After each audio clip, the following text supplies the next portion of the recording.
जय हिंद दोस्तों, मैं मेजर गौरव आर्या आपके सामने लेकर आया हूं एक खास पेशकश।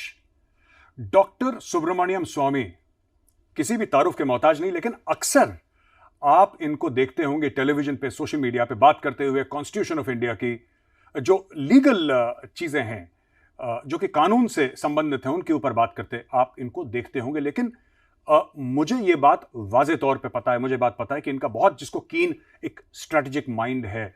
ये आर्मीज, फॉरेन अफेयर्स किस तरीके से चलते हैं, लोग किस तरीके से स्ट्रैटेजी बनाते हैं, शय और मात की, चेस की, जो दुनिया के चेस बोर्ड पे खेला जा रहा है, शतरंज के, जिसको कहते हैं कि शतरंज की टेबल पे खेला जा रहा है, मौर्य किस तरीके से चलते हैं, वो डॉक्टर स्वामी बहुत अच्छी तरीके से पहचानते हैं। आइए हम उनसे बात करते हैं। और बात किस मौजू पे, किस टॉपिक पे, किस सब्जेक्ट पे? बात इस पे कि 22 अक्टूबर को पाकिस्तान ने भारत के ऊपर अटैक करा था, कश्मीर के ऊपर अटैक करा था 1947 पे, और 26 अक्टूबर को महाराजा हरि सिंह ने इंस्ट्रूमेंट ऑफ एक्सेशन साइन करा था कि भारत में कश्मीर का विलय हो जाए। उसके बाद भारतीय सेना वहां पे गई और उसके बाद युद्ध हुआ, सबसे बड़ा युद्ध आजादी के बाद 1947-48 में हुआ था, 47-48 में। उसके बारे में हम डॉक्टर स्वामी से आज बात करेंगे। सर जय हिंद। धन्यवाद। जय हिंद। सर मेरा पहला सवाल आपसे यह है सर कि दुनिया जानती है ब्लैक डे यानी काला दिवस मनाया जा रहा है 22 अक्टूबर। ये पाकिस्तान के मन में क्या मंशा रहती है सर कि इरेगुलर्स जो होते हैं, जो आर्मी नहीं होती या टेररिस्ट होते हैं, आतंकवादी होते हैं, गुरिल्लाज होते हैं, उनके साथ पाकिस्तान का पुराना एक रिश्ता रहा है और लगातार इंडिया को अटैक करता आया है पाकिस्तान। और जैसा कि हमने देखा 1947 में वो जो राजनीतिक इच्छा शक्ति थी, जो पॉलिटिकल विल थी, वो भी लार्जली मिसिंग थी सर। हम यूनाइटेड नेशंस चले गए और अपने लिए मामले बिगाड़ दिए। जरा इसके ऊपर थोड़ी सी रोशनी डालिए डॉक्टर स्वामी। इसमें ये जो पाकिस्तान कर रही है वो स्वाभाविक है, उनकी जो नेचर उसको जिसको कहते हैं, उनका स्वभाव के अनुसार है। तो मैं ये समझता हूँ कि पाकिस्तान की चरित्र बदल नहीं सकती। तो सवाल यह है कि हम लोग क्या करते हैं। हम एक जमाना था कि हमारे जो गुजरात के और महाराष्ट्र के राजाएं थे और राजस्थान के राजा थे, तीनों इकट्ठे होकर जो सबसे खतरनाक फौज थी वो था उमर का जो खलीफेट, जो यूरोप में जाकर स्पेन तक कब्जा करके आए थे। उन्होंने ऐलान किया, उमर ने ऐलान किया कि अब हिंदुस्तान की बारी है। वो और हमारे 3 राजाओं ने इकट्ठे होकर जाकर सिंध में उनकी जो सेना आई थी उनको पूरा ध्वस्त कर दिया था। मुगल के ऐलान करने वाले लोग हैं, परंतु सबूत नहीं है कि हमारे जो राजाओं महाराजाओं का आज भी यानी वारिस है। जयपुर का, उदयपुर का, चोला का, जहीं भी जाओ जहाँ राजाएं थे उनके वारिस आज दिखाई पड़ते हैं, यद्यपि हमने उनकी अवमान्य किया है हमारे संविधान में। तो मैं ये समझता हूँ कि पाकिस्तान की खून में ये है। और ये पहले सोचते थे हम हसद के लिया पाकिस्तान लड़ लड़ के लेंगे हिंदुस्तान। अब ऐसा नहीं हो रहा है, कितने बार पिटे। सर जब हम बात करते हैं भारतीय रिस्पॉन्स की, जिस तरीके से सरदार पटेल ने हैदराबाद के ऊपर, सर, ऑपरेशन पोलो, कौन नहीं जानता सर, एवरीबडी नोज, सब जानते हैं इसके बारे में। और भी जगह हुआ सर। कश्मीर में हमसे क्या चूक हो गई कि कश्मीर में हम लोग थोड़ा सा ऊपर नीचे रह गए, सोचते रह गए, ठीक है महाराजा को थोड़ा सा टाइम दो, वो सोचेगा। क्योंकि पाकिस्तान ने तो सर, पाकिस्तान बनने के 9 हफ्ते के अंदर उसने अटैक कर दिया था सर। 14 अगस्त को पाकिस्तान बना और 22 अक्टूबर को पाकिस्तान अटैक कर चुका था कश्मीर के ऊपर। तो हमारी तरफ से क्या ढिलाई रही राजनीतिक स्तर पे कि हम लोग वो एक्शन नहीं ले पाए जो बाकी देश में हमने एक्शन लिया? जब अंग्रेजों ने भारत को छोड़ा तो उन्होंने 2 टुकड़ा भारत का किया जो उनके अधीन था, प्रत्यक्ष रूप से अधीन था।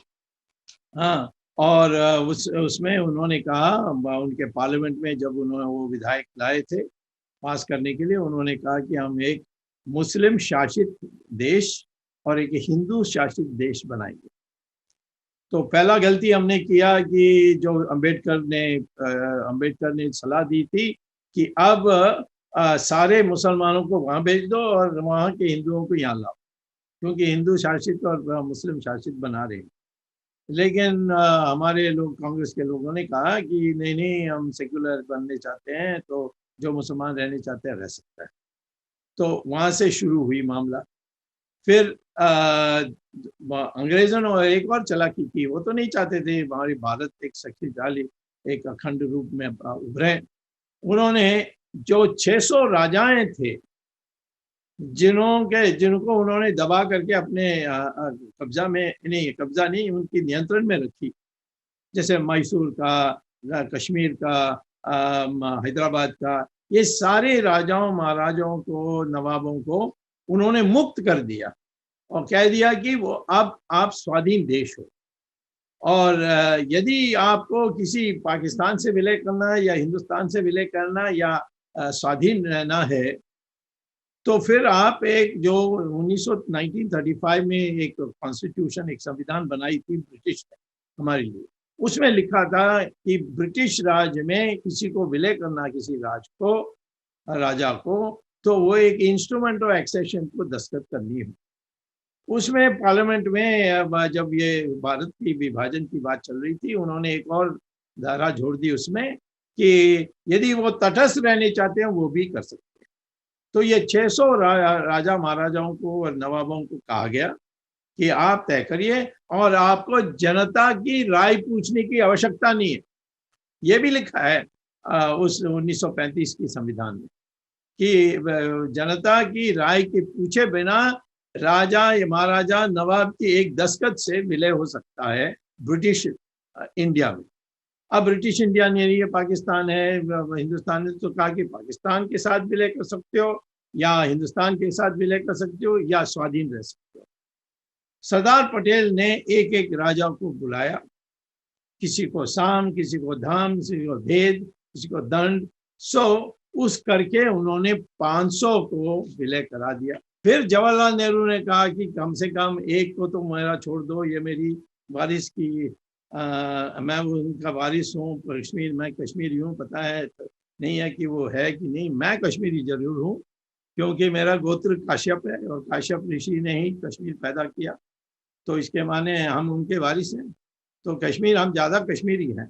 और सरदार जवाहरलाल नेहरू थे नहीं थे उसमें मैं नहीं जाऊँगा, परंतु उन्होंने ये कहा कि मैं ये मैनेज करूँगा। तब वो ये बोलने लगे कि इसको स्वाधीन रखें, इसको अब्दुल्ला को आगे बढ़ाएं, ये सारी बातें चली। इस बीच में पाकिस्तान का जो संयम था वो टूट गया। उसने रजाकर जैसे उन्होंने प्लेन क्लोथ्स में उन्होंने फौज भेजी, तो ये राजा घबरा गया। तो उस समय आरएसएस के चीफ थे गुरु गोलवालकर, उनको सरदार पटेल ने भेजा, उसको जाकर बोलो कि तुम तो खत्म हो रहे हो और बात करनी है तो दिल्ली आओ। तो वो दिल्ली आया। दिल्ली में उसने कहा कि सेना भेज दो, ये वहाँ हमारे बहुत पास आ गए, हमारे बिल्कुल कुपवार ऐसे जगह में पहुँच गए और श्रीनगर आने वाले हैं। तो उन्होंने कहा कि दस्तखत करो। तो राजा ने दस्तखत किया कि मैं विलय कर रहा हूँ कश्मीर को हिंदुस्तान में। ये ऐसा हमारी हुई। उसके बाद जवाहरलाल नेहरू किसी को बताए बिना, कैबिनेट को बताए बिना, सरदार पटेल को बताए बिना चले गए यूएन में, कहा कि ये युद्ध को रोको, सीज फायर कराओ। और यूएन ने नेचुरली, यूएन में ऐसे भी चिड़े हुए थे क्योंकि अमेरिका चिड़ा हुआ था क्योंकि हम लोग चाइना का साइड ले रहे थे, जो कम्युनिस्ट चाइना बनी थी उस समय, और रशिया की साइड ले रहे थे। तो उन्होंने फिर एक गोलमोल एक प्रस्ताव पास किया कि दोनों रोको, हिंदुस्तान पाकिस्तान सारा फौज वापस लो, हिंदुस्तान का सारा फौज नहीं परंतु 90% ले लें, बाकी को कानून व्यवस्था के लिए रखें। तो इस प्रकार से वो यूएन की आई, परंतु पाकिस्तान ने सेना वापस नहीं लिया। मेरा अगला सवाल सर दो भागों में है। पहला, ये जवाहरलाल नेहरू जी गए क्यों यूएन? क्योंकि हम लोग, हमारी जो आर्मी थी वो तो पुशबैक कर रही थी, जो रेडर्स थे, जो कबायली थे, या फिर जो पाकिस्तानी आर्मी थी, हम लोग पुशबैक कर रहे थे सर।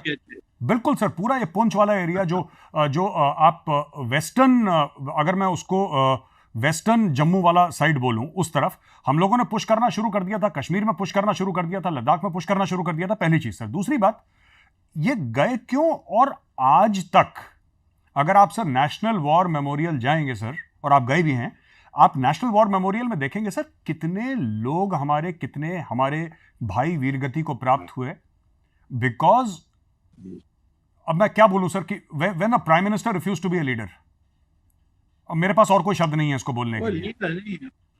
क्यों हुआ सर? मैं लीडर से वंचित होना या लीडरशिप को ना कहना ये नहीं है। ये तो मैं समझता हूँ कि जो हमारी देश की मूलभूत हित के विरुद्ध में करता है उसको, उसके लिए और कोई शब्द है। लीडर नहीं बनने चाहता नहीं है। मैं तो समझता हूँ कि वो एडविना माउंटबैटन ने कह दिया तुम वर्ल्ड लीडर बन जाओगे। आज भी ये मोह कई नेताओं को होती है प्रधानमंत्री बनने के बाद कि हम वर्ल्ड लीडर बन गए। वर्ल्ड लीडर कुछ होता नहीं है। तुम्हारे देश के लीडर बनोगे तो ऑटोमेटिकली वर्ल्ड लीडर बनोगे। कभी वर्ल्ड लीडर बन के देश के लीडर नहीं बन सकते हो। और पाकिस्तान ने फौज हटाया नहीं तो प्लेबिसाइट नहीं हुई, तो ऐसे ही टांगते रहा। और कश्मीर को की अकेलापन के लिए भी बल मिल रही थी। तो ये तो सारी कांग्रेस पार्टी जो चुप रही थी इसमें। सरदार पटेल तो मर गए थे 1950 में, कोई नहीं था चैलेंज करने के लिए। सर 1994 में एक इंडियन पार्लियामेंट का रेजोल्यूशन है regarding Pakistan occupied Kashmir sir, उसके बारे में जरा आप संक्षिप्त में हमारे व्यूअर्स को बताइए कि वो क्या है, वो रेजोल्यूशन क्या कहता है। और मैं आपके चेहरे की मुस्कुराहट से देख रहा हूं कि सर ये this is something which you want to speak on, आप इसके बारे में बातचीत करना चाहते हैं और ये क्यों जरूरी है भारत के लिए सर 1994 पार्लियामेंट रेजोल्यूशन? बहुत इम्पोर्टेंट। मैं उस समय मिनिस्टर रैंक पोजीशन में था नरसिम्हा राव की गवर्नमेंट में। मैं जनता पार्टी का अध्यक्ष था जी। और उसने कहा कि आप हमें सलाह दे सकते हैं तो इसीलिए मैं आपको मिनिस्टर बनाना चाहता हूं। तो एक उन्होंने मिनिस्टर रैंक पोजीशन मुझे दिया था। तब मुझे पता है अंदर से नरसिम्हा राव ने कहा कि हमें ऐसा कभी नहीं भविष्य में जो नेहरू ने किया कभी होना चाहिए। इसके लिए क्या करना है कि एक प्रस्ताव पास करूंगा और सबसे बात करके इसको सर्वसम्मति से करूंगा, और कोई तैयार नहीं होगा तो फिर मैं कहूँगा कि पब्लिक में तुम्हारा नाम खराब हो जाएगा। और धीरे धीरे उन्होंने 2 महीने के मेहनत से एक प्रस्ताव तैयार की कि हम वचन लेते हैं, यह पार्लियामेंट का है, हम वचन लेते हैं, हम members of parliament of Lok Sabha फिर बाद राज्यसभा, ये वचन लेते हैं कि जब तक एक एक इंच भारत का वापस नहीं आएगी तब तक हम चुप नहीं बैठेंगे। We shall not rest till every inch of Indian territory is returned back to India. तो ये हमने रेजोल्यूशन पाया हुआ है। ये कश्मीर के लिए भी लागू होती है, अक्साई चीन के लिए भी लागू होती है। हर इंच के लिए हमारी जो भारत अखंड भारत थी उसके लिए है, जिसको हमने मजबूरी से मूर्खता से मान ली। जैसे वो विभाजन पार्टीशन जो हुआ भारत का, वो तो अलग बात है। वो तो हमने उसका हमारा कमिटमेंट है, उसको हम बदल नहीं सकते जब तक पाकिस्तान ऐसे कोई काम करें जिससे हम दुनिया को समझा सकते हैं। और चाइना का भी जो अभी घुस के बैठे हैं उनको निकालने के लिए हमारी कोई भी सरकार हो समझौता नहीं कर सकती, नया सीमा लाइन खींच नहीं सकती। कि अच्छा आप ही बहुत सालों से रहे हैं तो ये तुम्हारा ये जो हम हैं हमारा ये नहीं कर सकते। तो ये तो बहुत बड़ा योगदान था नरसिम्हा राव का, और ये सब पर बंधन है क्योंकि सर्वसम्मति से दोनों पार्लियामेंट में ये पास हुई थी। लोगों को पता ही नहीं है। सर अभी हाल फिलहाल में कश्मीर में जब से ये महबूबा मुफ्ती बाहर आई हैं तो फिर से ये गुपकार ग्रुप और गुपकार गैंग और गुपकार डिक्लेरेशन इसने फिर जोर पकड़ लिया है। तो 2 चीज़ें हुई सर, एक विवादित बयान फारूक अब्दुल्ला का और दूसरा महबूबा मुफ्ती का कि जब तक जम्मू एंड कश्मीर का फ्लैग झंडा वापस नहीं करेंगे तब तक हम तिरंगा नहीं उठाएंगे। मैंने बोला कि कोई फर्क नहीं पड़ता, आप तिरंगा उठाएं ना उठाएं, the tricolour should not be touched by hands tarnished by treason. Sir हम चाहते ही नहीं वो तिरंगा उठाएं sir, she is not fit for it. इसके ऊपर आपके कमेंट चाहिए सर मुझे। देखिए मैं तो जानता हूँ जब चंद्रशेखर प्रधानमंत्री थे तो सैफुद्दीन सोज की जो बिटिया थी वो उसकी उन्होंने हड़प कर लिया था, किडनैप कर लिया था JKLF। तो बहुत रोए सैफुद्दीन सोज और चंद्रशेखर और राजीव गांधी भी मुझसे उस समय अपोजिशन में थे, हमारी सपोर्ट में थे। उन्होंने कहा कि किसी तरीके से छुड़वाओ, तो हमने छुड़वाया था और JKLF ने उसको एक ऑटो रिक्शा में बैठाकर उसके सैफुद्दीन सोज के घर में पहुंचा दिया। इतने डरे हुए थे हमारी सरकार से, यानी उनके तरफ झुकाव थी। और मैं तो पहले दिन से कहता था इसके साथ अलायंस कैसे कर लिया। हमारे लोग ये जो प्रतिमा है ना, हमारी इमेज दुनिया में, मुसलमान के साथ मिलकर के हमने सरकार बना ली और उसने पूरा घुसपैठ का काम किया। और आखिर में जब हमारे लोगों के पानी नाक के ऊपर चलने लगी, तब हमने गवर्नमेंट को त्याग किया था। आज भी जिन लोगों ने ये सारा हम लोगों को कहानी पढ़ाया कि ये करना है, हमें थोड़ा फ्लेक्सिबल होना है, ये सारी जो कहानी बताई, वो हमारे बीजेपी के जो पार्टी स्ट्रक्चर है, जो पदाधिकारियों के गिनती में है, उनको पूछना पड़ेगा, सफाई देना पड़ेगा। इतनी बड़ी भूल। आज जो कश्मीर में जो भी हुआ, थोड़ा कुछ हमने बचा लिया ये 370 को हटा के, और बिल्कुल अभी इसको चला रहे हैं हम यूनियन टेरिटरी के नाम पर। पूरी कंट्रोल है हमारी, कोई एक भी इंच नहीं। वहाँ स्कूलों खुल गए, ऑफिस खुल गए, सब खुल गए। ये सब बकवास कर रहे हैं ये लोग जो आज बोल रहे हैं ये कर देंगे वो कर देंगे, कुछ नहीं कर सकते। मेरा आखिरी सवाल आपको यही है कि ये जो पूरा मामला है सर, कश्मीर का भी 370 हट गया, ये 35 से हट गया, और मैं तो हर महीने जाता हूँ सर, 3-4 दिन हर महीने में रहता हूँ कश्मीर में। तो मैंने देखा कि आप बिल्कुल ठीक कह रहे हैं सर, ग्राउंड सपोर्ट है नहीं, ना महबूबा के लिए ना ये अब्दुल्लास के लिए। ये अपने सर ये गुपकार रोड में रहते हैं और वहीं की इनकी छोटी सी दुनिया है सर, जिसकी जीरो वैल्यू है। मतलब आम आदमी बहुत परेशान हो गया इनसे। तो आपको लगता है सर, ये मेरा आखिरी सवाल आपसे है, क्या आपको लगता है सर ये किसी प्रकार का एक मास्टर स्ट्रोक था सरकार का?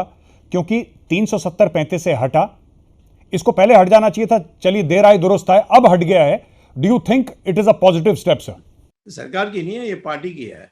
पार्टी का दबाव बना रहा सर। पहले दिन ही हम चाहते थे ये हो जाए, क्योंकि इसमें पार्लियामेंट का वोट का सवाल ही नहीं था सर। सिर्फ राष्ट्रपति का एक विज्ञप्ति थी और कुछ नहीं। वो भी मानने के लिए हम लोगों को समझाना पड़ा। और आखिर में सरकार को जब देखा ये महबूबा का, तो महबूबा की जो शर्म है उसको छिपाने के लिए करना पड़ा ये 370। परंतु 370 तो पहले से करना चाहिए था। बहुत बहुत धन्यवाद सर आपका, आपने हमें ज्वाइन करा, इतना अपना कीमती समय हमें दिया।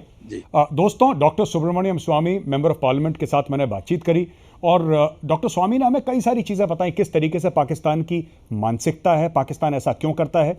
370-35 के ऊपर बात हुई और ये भी बात हुई कि किस तरीके से फारूक अब्दुल्ला और महबूबा मुफ्ती दोनों के दोनों, उनकी राजनीति लगभग कश्मीर में ख़त्म हो चुकी है। बहुत बहुत धन्यवाद आप सबका हमें ज्वाइन करने के लिए। आप हमारे साथ मिले, ये प्रोग्राम देखा, और आपकी तरफ से और मेरी तरफ से डॉक्टर सुब्रमण्यम स्वामी को हम बहुत बहुत धन्यवाद करते हैं। जय हिंद।